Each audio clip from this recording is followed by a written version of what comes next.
15 लाख कोटींचा घोटाळा असे अलिगेशन्स केले आहेत सेबीने राजेश एक्सपोर्ट्सवर. सेबी म्हणतंय की कंपनीने आपल्या बुक्स ऑफ अकाउंट मध्ये खोटे रेव्हेन्यू दाखवले. त्याचा परिणाम म्हणजे स्टॉक जवळजवळ 25% खाली घसरलाय आणि हजारो रिटेल इन्व्हेस्टर्सचे पैसे बुडाले. पण खरी चूक स्टॉकची नाही तर स्ट्रॅटेजीची आहे.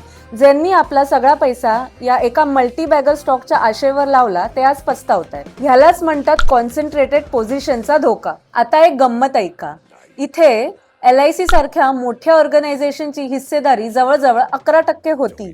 तिथेच म्युच्युअल फंड्सची किती हिस्सेदारी होती तुम्हाला माहितीये का? जवळपास 0%. हो, बहुतेक ऍक्टिव्ह म्युच्युअल फंड्सने या कंपनीमध्ये एक पैसा सुद्धा लावला नव्हता. कारण फंड मॅनेजर्सनी कंपनीचे रेड फ्लॅग्स आधीच ओळखले होते. हेच म्युच्युअल फंडचं सक्सेस मंत्र आहे. ते एका शेअरवर कधीच अवलंबून राहत नाही, तर 50 वेगवेगळ्या चांगल्या कंपनीमध्ये पैसे गुंतवतात. एका कंपनीमध्ये पैसे लावून लॉटरी लागण्याची शक्यता खूप कमी असते, पण रिस्क 100% असते. म्युच्युअल फंड्स तुम्हाला कन्सिस्टंट रिझल्ट्स देतात, तेही तुमची झोप न उडवता. टिप्सवर विश्वास ठेवू नका आणि एक्सपर्ट्सचे सल्ले घ्या.